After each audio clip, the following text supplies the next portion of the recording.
these signature guitars are the highest selling signature guitar, only behind a Les Paul, which is like mind blowing to me. Blows my mind. Today on the Know Your Gear podcast, we're going to be hanging out with John Petrucci from the band Dream Theater, and he's going to be showing us how he's as much a gear enthusiast and developer as he is an amazing musician. Before we start today's show, I just want to thank every single one of you who have clicked the subscribe button because you made videos like this possible. You are one of the unique players that created your own guitar. You know, signature guitars aren't a new thing, but like starting from scratch, not taking a template from an already existing manufactured instrument and then going, okay, yeah, this color, add this knob. I actually did this on purpose. You know, I actually put these behind me today. This is of course, a Parker and a Dana Scoop, which is from 90s. These are two guitars they don't make anymore. Right. And the reason why I brought these out was when you made the Majesty, you took a risk because guitar players are notorious for no change. Yeah. Nothing new. Just give me what I already know. I discovered fairly early on in my career that I was really into gear development. Like I had all these opinions about how stuff should be. Right. You know, some people just play guitar and they don't think about it too much. I don't think, you know, this feels cool. But I'm always questioning, like, why does this have to be here? Why is this thing sharp? How come I can't get to this? You know, it's like when you're driving a car and you're like, why can't I reach the volume? You know, whatever. Like I always have all these ergonomic things in my mind. So when I connected with Ernie Ball Music Man 20 years ago, we're celebrating 20-year anniversary. Congratulations. That's a big deal. You. That's a huge deal. Huge. I discovered that I was working with, you know, with Sterling Ball and his family, people who were totally into exploring and solving all those issues and problems that the artist, in this case being me, would present. They were up for the challenge. I mean, up to the most minute details. So when it came to developing the Majesty, after we had already done a signature instrument, six string, 7-string baritone, a lot of the design details were worked out already and carried over to the Majesty. All the things that I just talked about, ergonomics, positioning of knobs, materials, the tactile things. What I was aiming to do is not really reinvent the stuff we had already worked really hard on, but to now take the guitar to the next level by doing our first neck through version. And so I didn't want to just do a neck through version of what we already did. I had this whole idea of making this guitar that was just like, you know, it's like driving a race car. It just had everything about it was so easy to play, you know, was light. The curves and contours just got out of your way. The neck was incredibly easy to play and thin, had this great action, but the guitar also sounded like a mountain, you know, just had a big, big sound. And so we went about, you know, designing this to do all those things. It just turned out to be such a wonderful instrument, you know, such a magical instrument when people actually got into their hands. And now we're in a position where these signature guitars are the highest selling signature guitar, only behind a Les Paul, right. Which is like mind blowing to me, blows my mind. What blows my mind is that you guys took the risk. Right. The result makes sense to me. Right. Although we all inherently just love old things. Mm-hmm. Right? Yeah. Old Marshalls, old Les Pauls. I mean, what's not to like, right? Right. There's so many problems. And I like I said, I repair guitars for a living. So you're constantly just fixing problems for players. Exactly. Right. Yeah. So when you see somebody like you,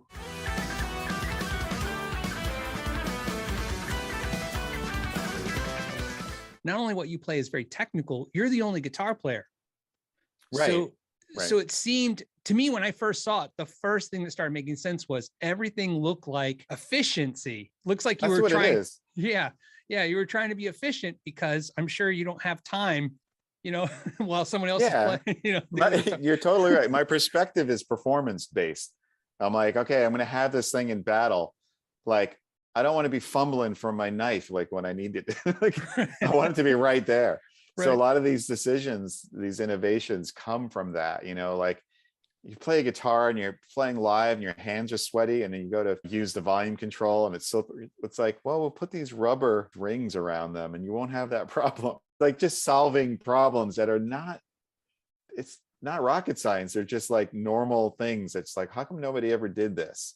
Why when I play this guitar, I rest my hand on the bridge to mute the strings, like most rock guitar players do to keep it quiet.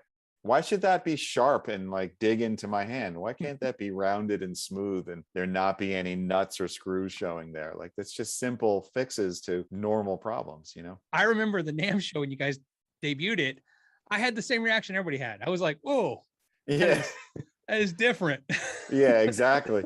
Somebody thought it was downright ugly. I mean, a lot of people thought it was downright ugly, but it's when you see things that are different, it kind of shocks you for the first time. And now thankfully everybody has kind of seen its beauty. But there's two things there. One of them is you have the spirit of all the people at Ernie Ball Music Man, and their mentality when creating signature instruments with me or any of their artists is they're not thinking about the sales part. Like, yes, obviously they're a company and selling guitars is great, but when developing a signature guitar, the question never like, will this sell?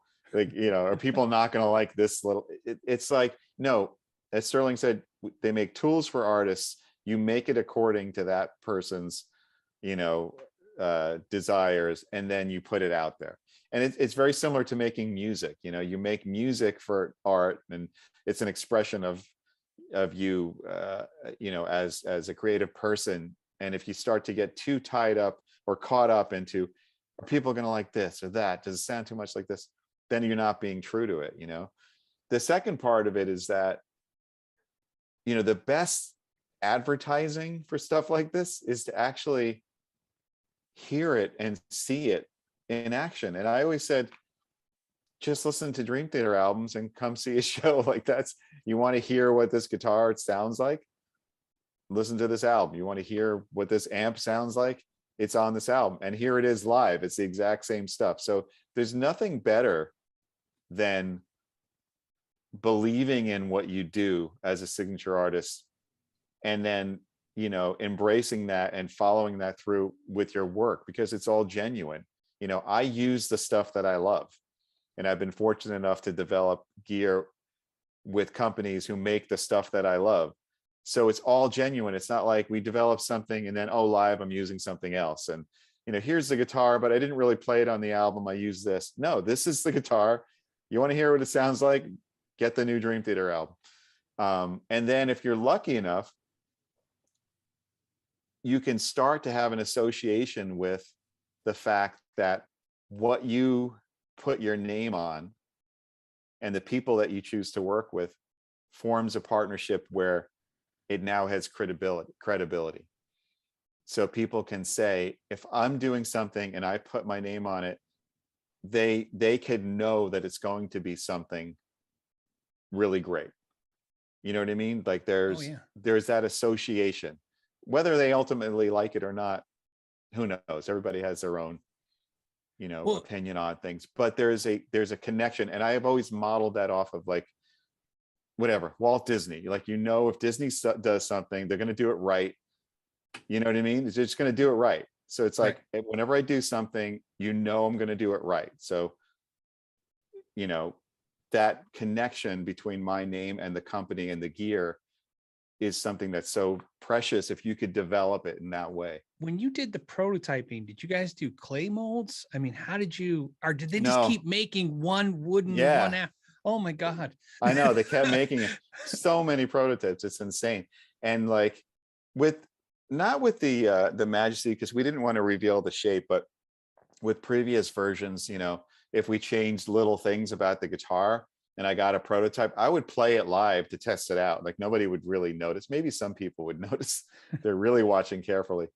I would try it live to see if it was something that again, it's all performance based, see if I'm actually going to like it. So yeah, they constantly build guitars. Crazy. The switches, the way they're recessed. Oh, yeah. Just everything about, like you said, it's, I guess the word would be like congruent, right? It walks the walk, Right. it talks the talk. Like the Yes. first time I saw the guitar, all I could see was all the massive expense it took, probably not only to design it, but all those cuts and all that time, even for CNC machines, the time those machines have to spend making all these ergonomic cuts. We're so used to guitar manufacturers going, well, if we do this, it's 5 minutes faster and we can get X amount more made this month. No, they don't do that. Right. It's crazy. And, and with these guitars, because of the shape and the contours and the neck through, part of their process is robotic, part of it is by hand. So that combination is so cool. And so those guitars have so much care put into it,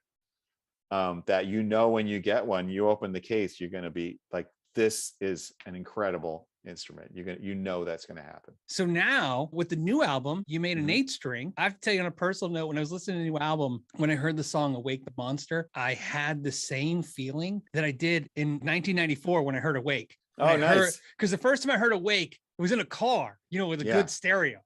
And that chugging 7-string came out. You know what I mean? It just felt so intense. Yeah. And when I was listening to that, that was the first. I don't know what other songs you used it, but obviously I could tell in that song that was the 8-string. Yes. That's the only song I use the guitar on. Oh, it sounds great. Thank you. And it's actually great that you experience that way, because I've said this before with the 8-string, that I never played an 8-string before. I don't own another 8-string. So it's not like I had all this experience and then I wanted to build one. It was kind of like, that seems really interesting. I want to explore that. And that's exactly the same thing that I did with the Awake album. I never played 7-string before. I was only a 6-string player. I saw that Steve Vai played 7-string, sounded cool. We were in writing the Awake album, and I was with Ibanez at the time, and they sent me a Vai, Gem Universe 7, and we started writing, and we wrote, The Mirror, Lie, Caught in a Web, all that 8-string, 7-string stuff. That was my first introduction to the 7. So your reaction to it was my introduction to it. So now fast forward to this album, the same exact thing. The first time I ever played an 8-string, got an 8-string, was the prototype that I used to write and record that song. And so, it's not like I had all this experience or played 8 before.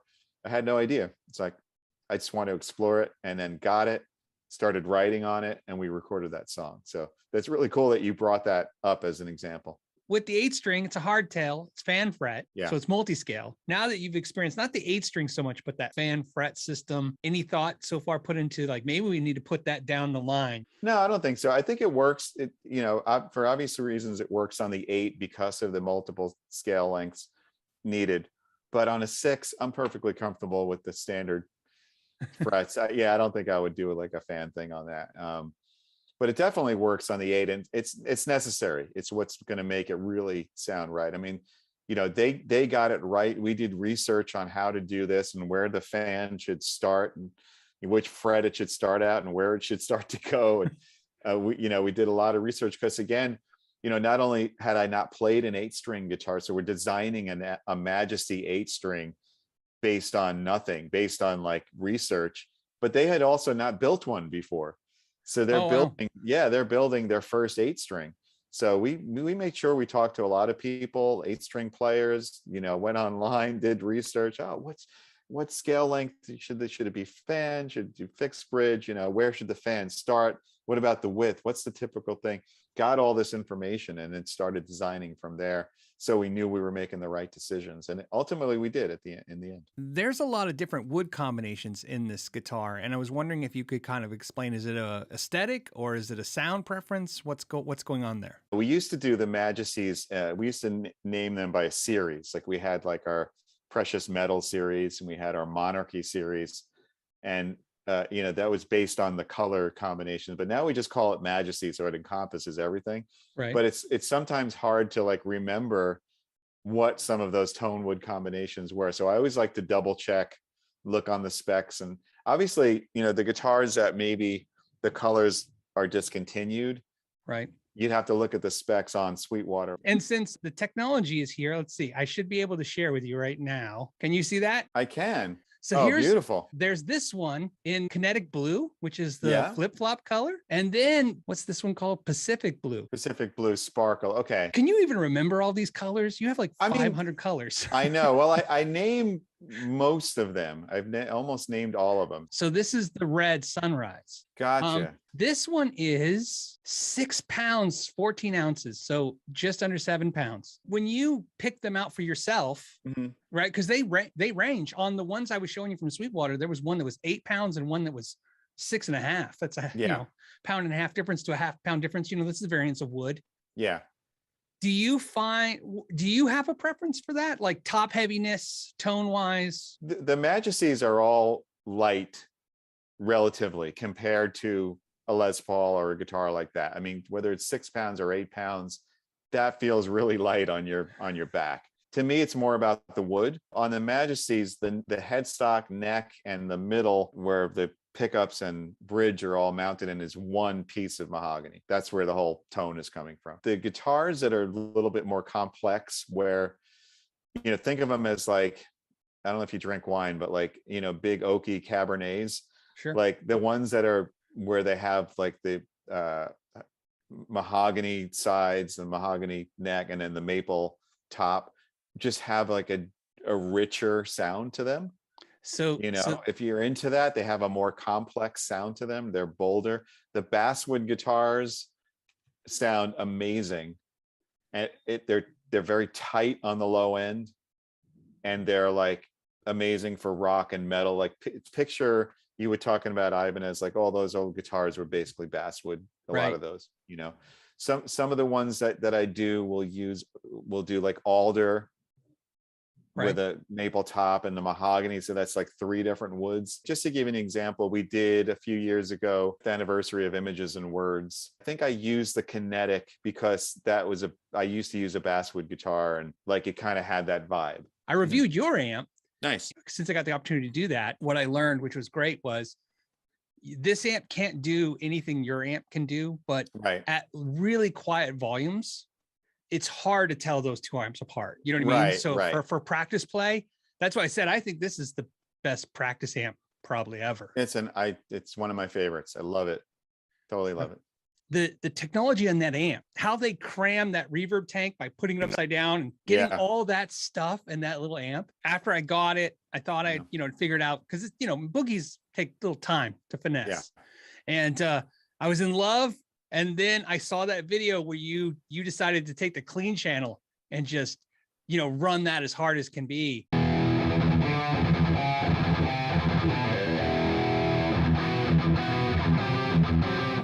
We were doing some work on my signature amp, and they had just built that little mini, and it was in the factory in Randy's workstation. He's like, "Oh, you check this thing out." We plugged it into a 4x12. I'm like, "Oh my God, this is unbelievable, this little tiny thing." When I heard that, I was like, "Oh crap, I hadn't tried that." So I ran over to it. Nice. Started driving the clean channel, and then I was like, "Oh, maybe I need 2 of these." Right, exactly. You always need 2. That's my motto. Obviously, I want to tell the audience, definitely check out the new album, A View from the Top of the World. Yeah, it's a long title. It's a mouthful. Thank you, John, so much for joining us today. My pleasure. Thank you. All right. Take care. Bye-bye.